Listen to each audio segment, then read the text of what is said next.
নমস্কাৰ বন্ধুবৰ্গ, আমি আজি আলোচনা কৰিম আমাৰ পৰিৱেশ। পৰিৱেশৰ উপাদানসমূহ তিনিটা উপাদানেৰে আমাৰ গঠিত হৈছে। 1 অজৈৱিক, 2 জৈৱিক, 3 শক্তিৰ উপাদান। অজৈৱিক অথবা ভৌতিক পৰিৱেশক তিনিটা ভাগত ভাগ কৰিব পাৰি। ক ভূমণ্ডল কঠিন, খ জলমণ্ডল তৰল, গ বায়ুমণ্ডল গেছ। সৰ্বসাধাৰণতে আমাৰ অজৈৱিক উপাদানসমূহ আমাৰ জনাটো উচিত, আৰু এইখিনি হ'ল পানী, মাটি, বায়ু, পোহৰ, উষ্ণতা। এইখিনি হ'ল অজৈৱিক। জীৱ নাই আৰু কথাটো সেইটো বুজাইছে। জৈৱিক উপাদানসমূহ মানুহকে ধৰি উদ্ভিদ আৰু প্ৰাণীকুলক লৈ গঠিত হয়। জৈৱিক উপাদানসমূহ হৈছে গছ গছনি, জীৱ জন্তু আৰু অনুজীৱ, তাৰমানে এইবিলাক জীৱ থকা।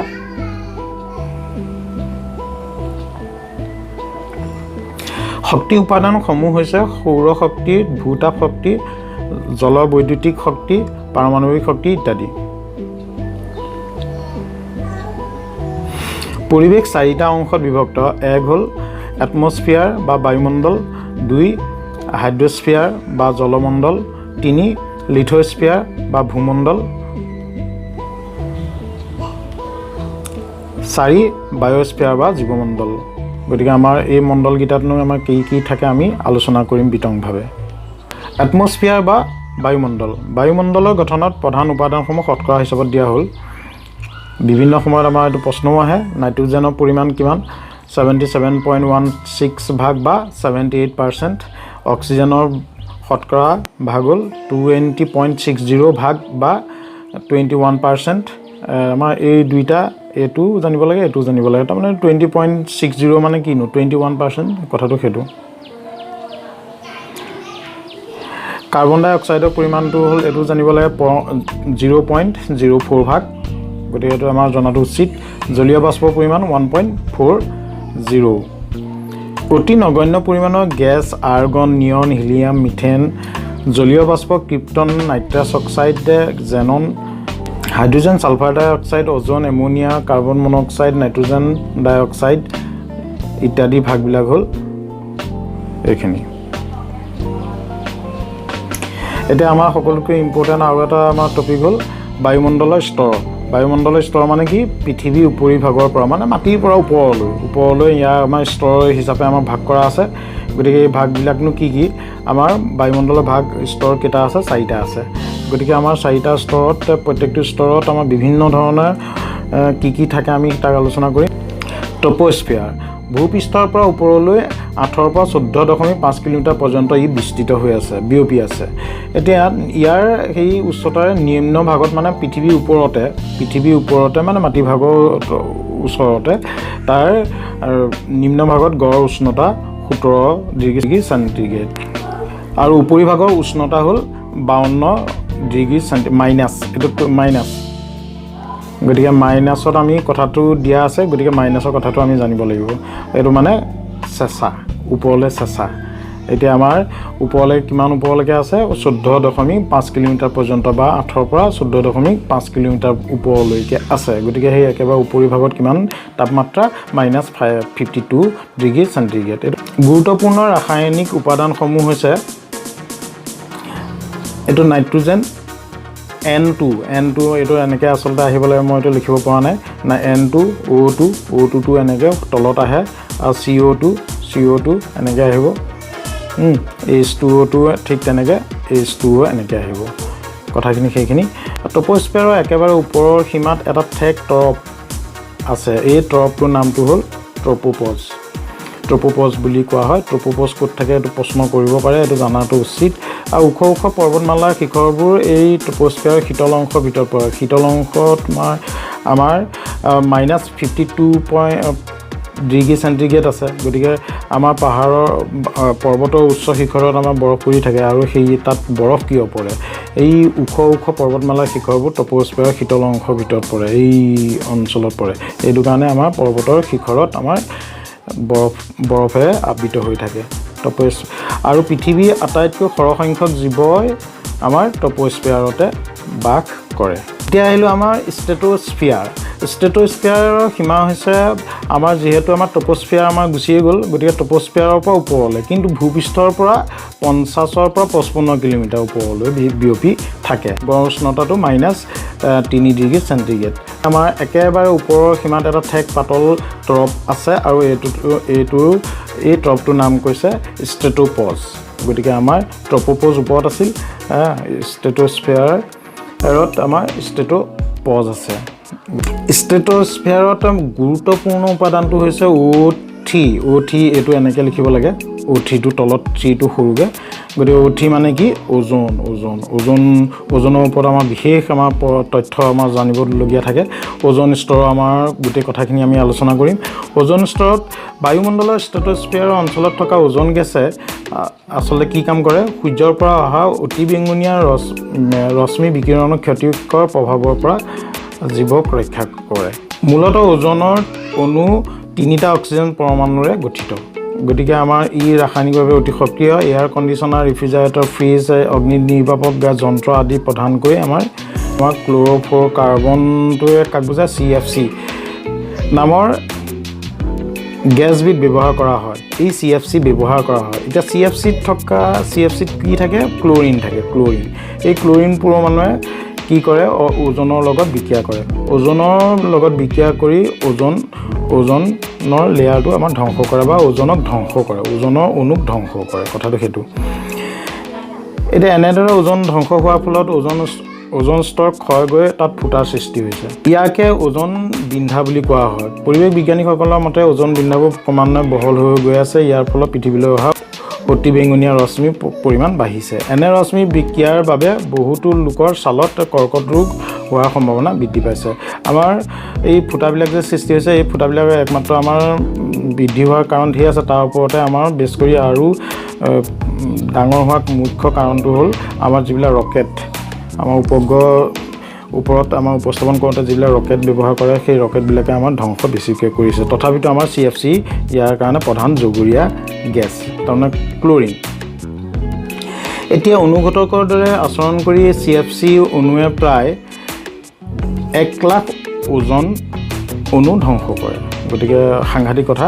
CFC এটা অণুৱে 1 লাখ ওজন অণু ধ্বংস কৰে।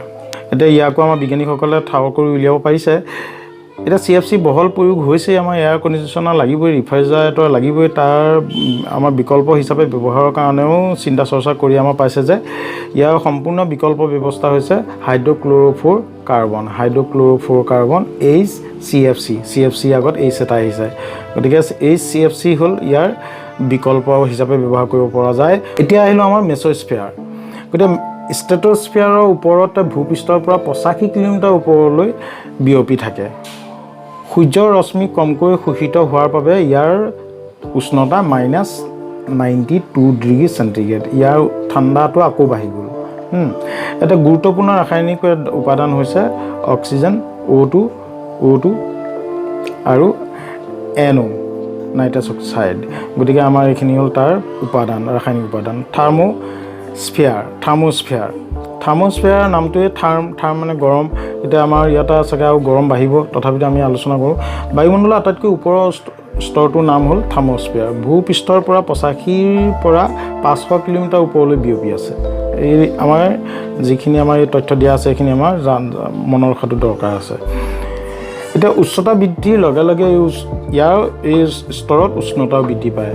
এই স্তৰটোত আয়ন বা আধানযুক্ত বায়ুৰে গঠিত, সেয়ে ইয়াক আয়নস্ফিয়াৰ বুলি কোৱা হয়। এই স্তৰটোৱে দূৰলৈ অনাতাঁৰ বাৰ্তা প্ৰেৰণ কৰাত সহায় কৰে। আমাৰ ৰেডিঅ' তৰংগ বা প্ৰেৰণ কোনটো মণ্ডলৰ সহায়ত কৰা যায়? আমাৰ থাৰ্মোস্ফিয়াৰ বা আয়নস্ফিয়াৰত আমাৰ টিভি ছিগনেল বা অনাতাঁৰ যিবিলাক বাৰ্তা, সেইবিলাক ইয়াৰ মাজেদি আমাৰ যায়। গতিকে ইয়াৰ উষ্ণতাৰ তাপমান -92 ডিগ্ৰী চেণ্টিগ্ৰেড ইয়াৰ ওপৰৰ স্তৰটো আছিলেই। তাৰ পৰা বাঢ়ি গৈ এইবাৰ পালেগৈ কিমান? 1200 ডিগ্ৰী চেণ্টিগ্ৰেড। একদম বহুত গৰম। 100 ডিগ্ৰীত পানী উতলে। গতিকে চিন্তা কৰিবলগীয়া কথা, 1200 ডিগ্ৰী চেণ্টিগ্ৰেড। গতিকে বহুত গৰম। তাৰপিছতে আমি আলোচনা কৰিম আমি হাইড্ৰস্ফিয়াৰ বা জলমণ্ডল। এতিয়া পৃথিৱীৰ ভূভাগৰ 71% অৰ্থাৎ 14,69,000 ঘন কিলোমিটাৰ পানী আৱৰি আছে। এতিয়া পৃথিৱীৰ পানী 7.3% আছে সাগৰ মহাসাগৰত আছে। সাগৰ মহাসাগৰসমূহত আছে ইয়াৰ পানীবিলাক কি লৱণযুক্ত, সেয়ে মানুহে ব্যৱহাৰ কৰিব, মানৱ জাতিয়ে ব্যৱহাৰৰ অনুপযোগী। বাকী সেই 3% যিখিনি আছে সেইখিনিহে নিৰ্মল পানী। এই আমাৰ যি 3% আমাৰ পানী আছে, এই 3% পানী আকৌ 79 মানে 79% পানী আছে মেৰু অঞ্চলৰ তুষাৰাৱৰণ বা হিমবাহসমূহ মানে বৰফবিলাকত। বহুত ডাঙৰ ডাঙৰ বৰফৰ এইবিলাক যিবিলাক হিমবাহ। 3%ৰে 79% পানী হিমবাহত আছে। বৰ সাংঘাতিক। আৰু তাৰে আমাৰ 20% আবদ্ধ হৈ আছে ভূগৰ্ভত। সেই 3%ৰে কথা কৈ আছে। এতিয়া 20% আছে ভূগৰ্ভত, মাত্ৰ 1% 1% পানীহে, মানে এই 3% পানীৰ মাত্ৰ 1% পানীহে মানুহে পায়। আৰু তাকো ক'ত থাকে নদ নদী জলধাৰসমূহত বুলি এটোপাল পানীৰ মূল্য বহুত বুলি কোৱা কাৰণটো এইটো তথ্যৰ পৰা আমি বুজিব পাৰোঁ। এতিয়া লিথোস্ফিয়াৰ ভূমণ্ডল। এই মণ্ডলৰ খনিজ দ্ৰব্য আৰু মাটিৰে গঠিত কঠিন পৃথিৱীৰ উপৰিস্তৰ। মাটি হৈছে খনিজ উপাদানৰ জৈৱিক বস্তু, বায়ু আৰু পানীৰ জটিল সংমিশ্ৰণেৰে গঠিত আৱৰণ। ভূমণ্ডল বা লিথোস্ফিয়াৰৰ সবাতোতকৈ গুৰুত্বপূৰ্ণ অংশ হৈছে মাটি। মাটি হৈছে খনিজ সামগ্ৰীৰ ভঁৰালঘৰ, পানীৰ আধাৰ, মাটিৰ উৰ্বৰতা সংৰক্ষক, শস্য উৎপাদক, বন্য আৰু গৃহপালিত পশুধনৰ গৃহভূমি। এতিয়া আমাৰ মাটিৰ স্তৰসমূহৰ আমাৰ নাম জানিব লাগে। গতিকে বিভিন্ন স্তৰসমূহকে আমাৰ তৰফবিলাককে কয় মাটিৰ স্তৰ। গতিকে প্ৰথম 1 নম্বৰ স্তৰ, 2 নম্বৰ স্তৰ এনেকৈ নাম আছে। মাটিৰ স্তৰবিলাকৰ প্ৰথম 1 নম্বৰত আমাৰ নামটো কি কয়, একেবাৰে ওপৰৰ তৰফটোক কয় জৈৱিক স্তৰ। জৈৱিক স্তৰ বা আমাৰ অ' স্তৰ, ইংৰাজী আখৰ অ' স্তৰ। তৰফবোৰ ঘন বৰণৰ আৰু জৈৱিক পদাৰ্থত চহকী। দ্বিতীয় স্তৰটোৰ নাম হ'ল, দ্বিতীয় তৰফটোক কোৱা হয় টপ'ছইল। টপ'ছইল হ'ল দ্বিতীয় স্তৰ। গতিকে এইটোক আমাৰ ইংৰাজী আখৰ এৰেও সূচোৱা হয়। আৰু এই তৰফটোত তলৰ তৰফতকৈ বেছি ঘন হয় আৰু জৈৱিক পদাৰ্থ ইয়াত ভালেমান পৰিমাণে থাকে। এই তৰফটোৱে মাটিৰ আটাইতকৈ উৰ্বৰ তৰফ। 3 নম্বৰটো হ'ল টপ'ছইলৰ তলৰ তৰফটোত কিছু কম জৈৱিক পদাৰ্থ থাকে আৰু ইয়াক উপমৃত্তিকা বুলি কোৱা হয়। উপমৃত্তিকা কাক কোৱা হয়, মাটিৰ তৰফেই, কিন্তু 3 নম্বৰ স্তৰটোক কোৱা হয় উপমৃত্তিকা বা বি স্তৰ। উপমৃত্তিকা আছিল, তাৰ তলৰ তৰফটোকে কয় চতুৰ্থ তৰফ আৰু ইয়াক ইংৰাজী আখৰ চিৰে সূচিত কৰা হয়। আৰু এই স্তৰটো মাটি আৰু শিলৰ মাজৰ এটা সংক্ৰমণশীল তৰফ। আৰু 5 নম্বৰটো আছে ইয়াৰ তলৰে তৰফটোৰ শিলেৰে গঠিত হয়। এতিয়া আমাৰ আহিলে বায়'স্ফিয়াৰ বা জীৱমণ্ডল। বায়'স্ফিয়াৰ হৈছে ভূপৃষ্ঠৰ ওপৰৰ স্তৰ য'ত জীৱসমূহে বৰ্তি থাকিব পাৰে। আৰু জীৱমণ্ডলৰ এই স্তৰৰ বায়ুমণ্ডলৰ 6 পৰা 8 কিলোমিটাৰ ওপৰলৈকে আৰু সাগৰৰ 8 পৰা 10 কিলোমিটাৰ গভীৰলৈ মানে তললৈ থাকিব পাৰে জীৱমণ্ডল। এই স্তৰে জীৱন্ত জীৱসমূহৰ জগত, সিহঁতৰ পৰিৱেশৰ বায়ুমণ্ডল, জলমণ্ডল, ভূমণ্ডলৰ সৈতে আন্তঃক্ৰিয়াৰ দিশত প্ৰকাশ কৰে। এতিয়া বিভিন্ন ধৰণৰ আমাৰ আইনবিলাক আছে। আমাৰ পৰিৱেশ সংৰক্ষণ বিষয়ক আইনবিলাকৰ আমাৰ আহে আমাৰ কুৱেশ্যন হয় বন্যপ্ৰাণী, যেনিবা বন্যপ্ৰাণী সংৰক্ষণ আইন কিমান চন, 1972 চন। ঠিক তেনেকৈ পানী প্ৰদূষণ নিবাৰণ আৰু নিয়ন্ত্ৰণ আইন 1974 চন। ঠিক তেনেকৈ আমাৰ বন সংৰক্ষণ আইন 1980 চন। 1977 চনৰ পানী প্ৰদূষণ নিবাৰণ আৰু নিয়ন্ত্ৰণ শুক্ল আইন কেতিয়া আমাৰ হৈছিলে এইটো আমাক সোধে। আৰু ইয়াৰ লগতে 5 নম্বৰটো হ'ল বায়ু প্ৰদূষণ নিবাৰণ আৰু নিয়ন্ত্ৰণ আইন 1981 চনৰ।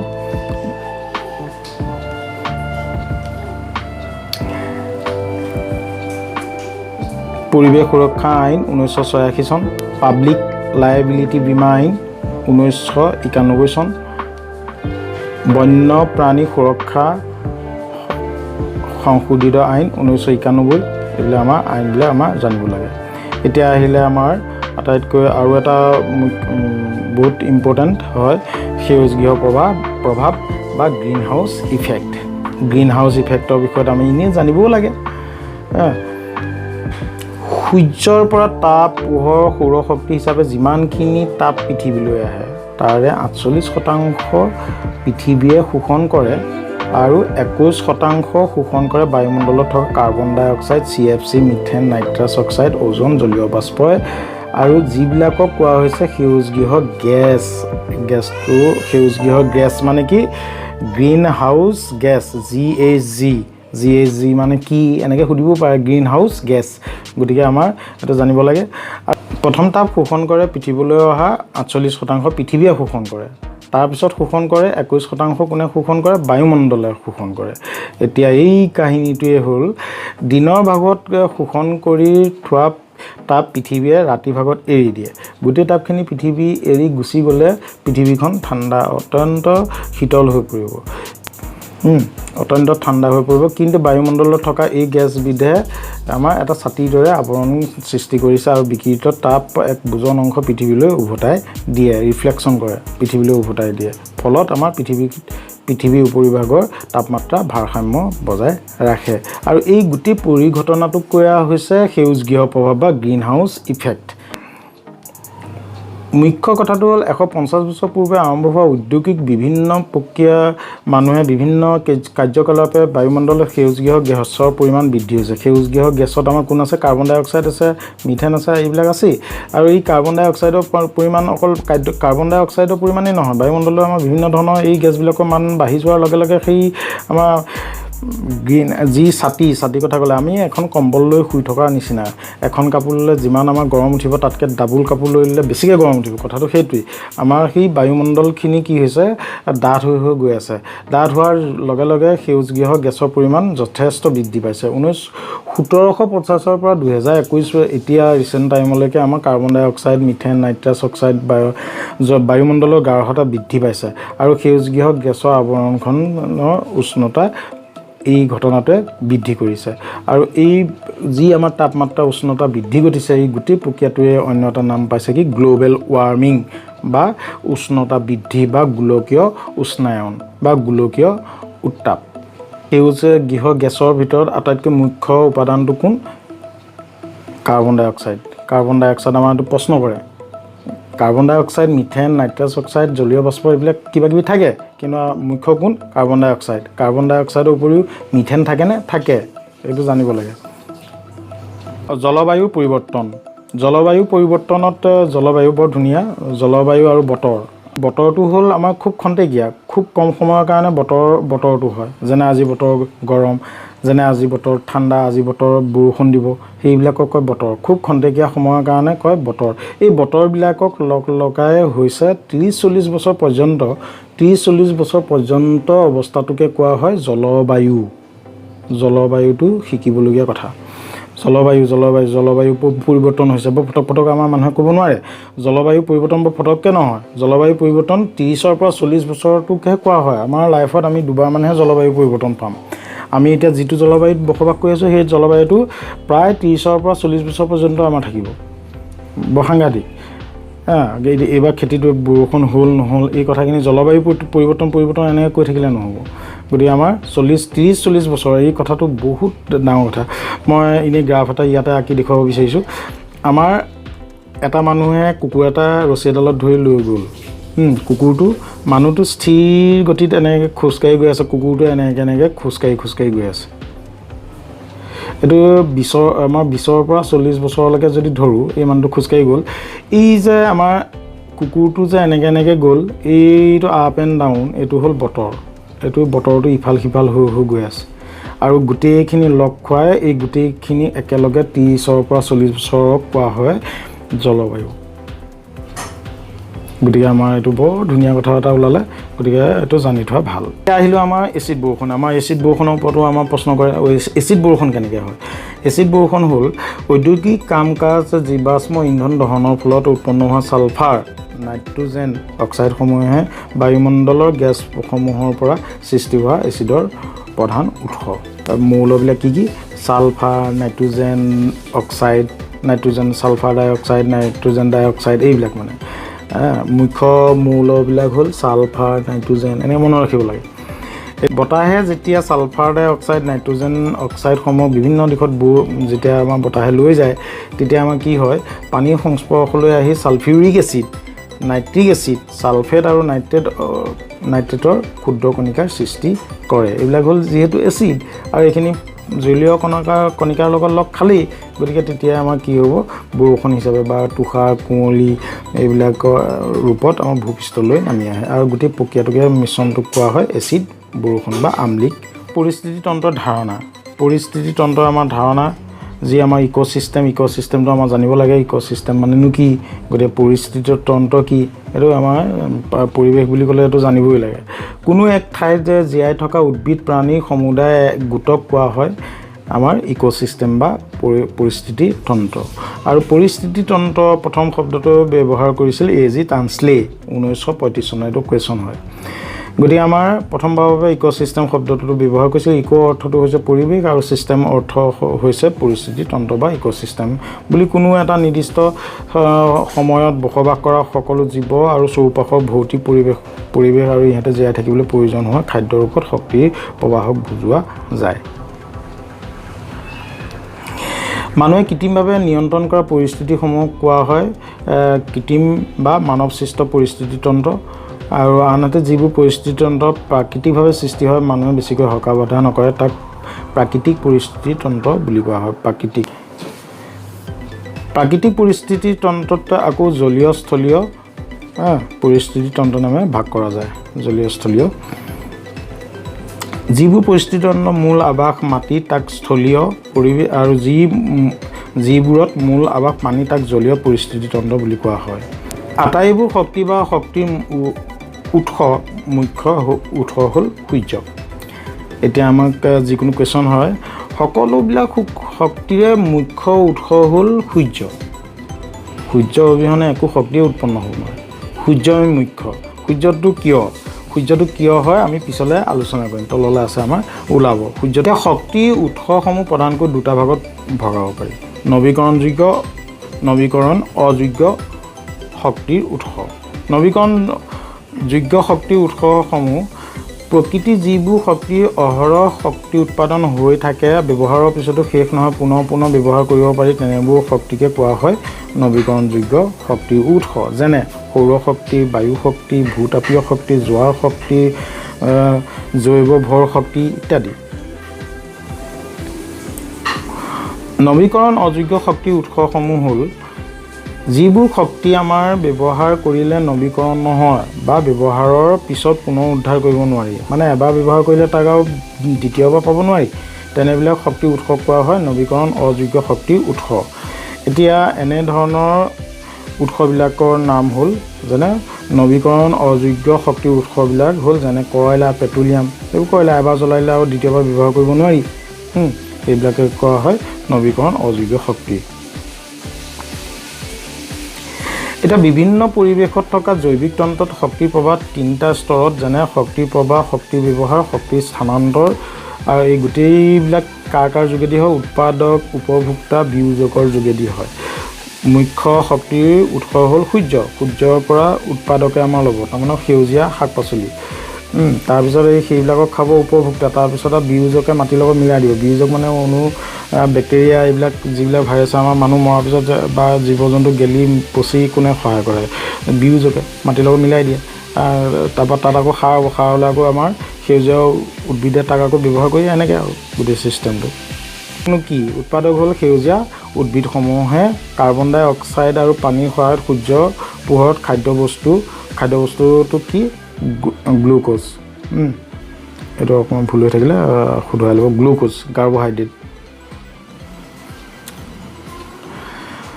প্ৰস্তুত কৰা অক্সিজেন উৎপন্ন কৰে নিজৰ প্ৰয়োজনীয় খাদ্য নিজে উৎপন্ন কৰাৰ কাৰণে ইহঁতক কোৱা হয় উৎপাদক বা প্ৰডিউচাৰ গ্ৰাহক বা উপভোক্তা কিছুমান প্ৰাণীয়ে প্ৰত্যক্ষভাৱে সেউজীয়া উদ্ভিদৰ পৰা খাদ্য আহৰণ কৰে সিহঁতক প্ৰাথমিক উপভোক্তা বুলি কোৱা হয় যেনে গৰু ম'হ ছাগলী এইবিলাক হ'ল প্ৰাথমিক উপভোক্তা কিছুমান প্ৰাণীয়ে প্ৰাথমিক উপভোক্তাক আকৌ ভক্ষণ কৰে যেনে আমাৰ দ্বিতীয় শ্ৰেণী উপভোক্তাবিলাক হ'ল বাঘ সিংহ শিয়াল সাপে খায় বেঙে কি খায় ফৰিং খায়, ফৰিঙে কি খায়, পাত চাত খায়, সেউজীয়া গছ সেইকাৰণে এইটো দ্বিতীয় শ্ৰেণীত বুলি ধৰা হ'ল।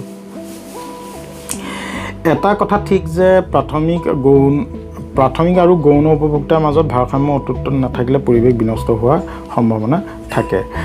আন কিছুমান প্ৰাণী উৎপাদক আৰু উপভোক্তা দুয়োটাকে খাদ্য হিচাপে ব্যৱহাৰ কৰে আৰু এইবিলাককে কোৱা হয় আমাৰ সৰ্বভক্ষী বা সৰ্বভুক্ত বুলি কোৱা হয়। যেনে ভালুক, মানুহে চব খায়, ভালুকেও চব খায়।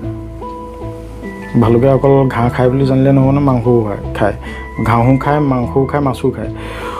উৎপাদক প্ৰাথমিক উপভোক্তা তৃণভোজী, দ্বিতীয় উপভোক্তা মাংসভোজী। গতিকে এনেধৰণে আমাৰ ভগোৱা হয়। এনেদৰে পৰিৱেশতন্ত্ৰৰ উপভোক্তাই উৎপাদকৰ পৰা খাদ্যৰ জৰিয়তে শক্তিৰ ব্যৱহাৰ বহন কৰে, মানে ইটোৰ পৰা সিটোলৈ আমাৰ শক্তিখিনি চলি গৈ থাকে। তাৰপিছত আহিলে আমাৰ সকলোতকৈ ইম্পৰ্টেণ্টটো হ'ল বিয়োজকে কি কৰিলে, মাটিৰ লগত মিলাই দিলে। প্ৰাকৃতিক কিছুমান জীৱ আছে যিবোৰ মৃত উদ্ভিদ প্ৰাণী পচন প্ৰক্ৰিয়াই বিয়োজন ঘটায়। তাৰ পৰা সিহঁতে নিজৰ প্ৰয়োজনীয় আহাৰ সংগ্ৰহ কৰে আৰু জৈৱিক আধাৰ বিয়োজন ঘটায় আৰু ইহঁতক ডিকম্প'জাৰ বা বিয়োজক বুলি কোৱা হয়। এই বিয়োজকবিলাক কোন আমাৰ কৃমি, কীট পতংগ, ভাইৰাছ, বেক্টেৰিয়া এইবিলাক। এতিয়া আহিলে আমাৰ পানীৰ ওপৰতো আমাৰ জানিব লাগে। পানীত মিহলি হৈ থকা লৱণ তথা toxic element pH, BDO means biological demand for oxygen.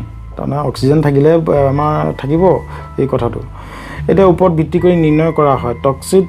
Toxic মৌলসমূহ আৰু লৱণৰ অত্যাধিক উপস্থিতিৰ সমস্যা স্থানীয় কাৰকৰ প্ৰভাৱ সৃষ্টি হয়। সাধাৰণতে কেলছিয়াম আৰু মেগনেছিয়াম কাৰ্বনেটৰ কাৰণে পানী কঠিনতা বৃদ্ধি পায়। পানী কঠিনতা কেনেকৈ বৃদ্ধি পায়? কেলছিয়াম আৰু মেগনেছিয়াম যদি বেছিকৈ থাকে কঠিনতা।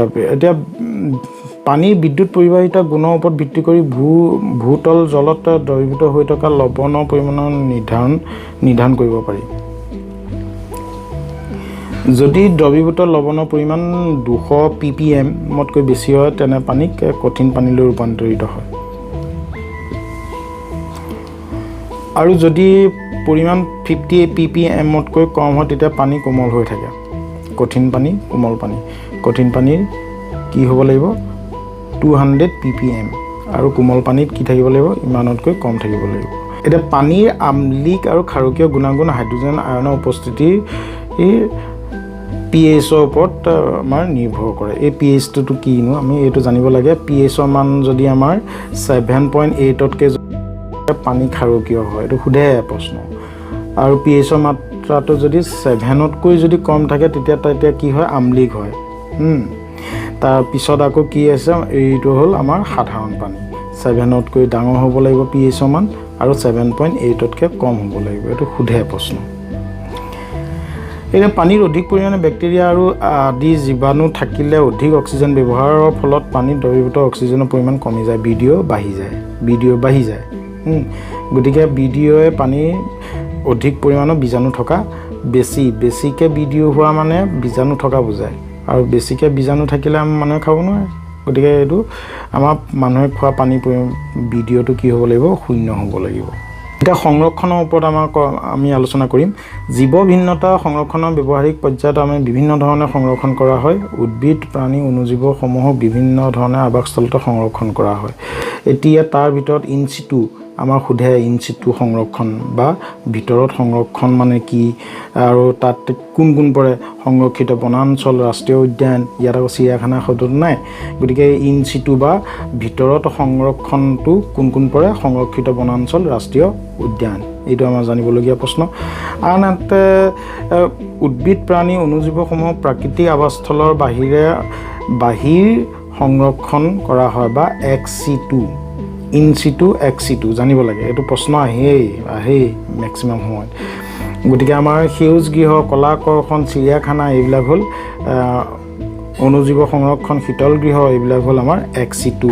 পৰীক্ষাগাৰত আমাৰ সংৰক্ষণটো ex-situ। এতিয়া জিনিয় পুলতো আমাৰ সংৰক্ষণ হয়। যেনে জিনিয় পুল মানে কিনো? এইবিলাক আমাৰ ৰেফ্ৰিজাৰেটত আমাৰ সংৰক্ষিত কৰা হয়। এই বীজসমূহ 100 বছৰতকৈ অধিক কাল সংৰক্ষিত হৈ থাকে আৰু এইবিলাক 100 বছৰৰ পাছত অংকুৰণৰ ক্ষমতা থাকে।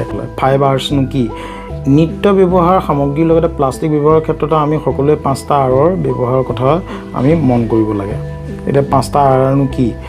5টা R হ'ল refuse, reduce, reuse, repair recycle. আপোনালোকে মোৰ যদি ভিডিঅ'টোৰ পৰা আপোনালোকৰ কিবা লাভ হৈছে বুলি যদি অনুভৱ কৰে তেতিয়াহ'লে মোৰ চেনেলটো ছাবস্ক্ৰাইব কৰিব আৰু এই ভিডিঅ'টো যিমান পাৰে আপোনালোকে শ্বেয়াৰ কৰি দিব আৰু বিভিন্ন সময়ত মোক লাইক কমেণ্টৰ সহায়েৰে মোক উৎসাহিত কৰি মোক আৰু আগলৈ এনেধৰণে ভিডিঅ' বনোৱাত সহায় কৰিব বুলি আশা প্ৰকাশ কৰিলোঁ। আজিলৈ ইমানেই, ধন্যবাদ।